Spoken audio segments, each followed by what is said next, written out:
جریان طالب نه تنها که یک جریان باقی است، به معاهده دوحه قدرت گرفته، نه فاتح است، نه مردم انتخاب کرده. به معاهده امریکا آمده، امریکا غنی را برده، ملا غنی را آورده و السلام.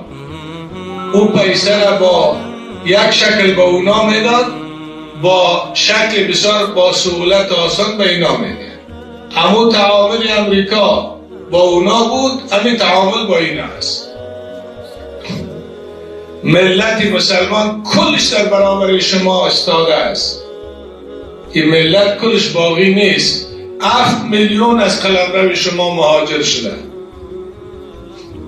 وقتی نبی صلی الله علیه وسلم در مکه داخل شد، در حیات رسول الله صلی الله علیه وسلم همه حیاتش بخوانیم، قماندانایش در هر قلمروی می بود، پیامش پیام رحمت بود، پیامش پیام انسانی و انس و الفت و مهربانی بود.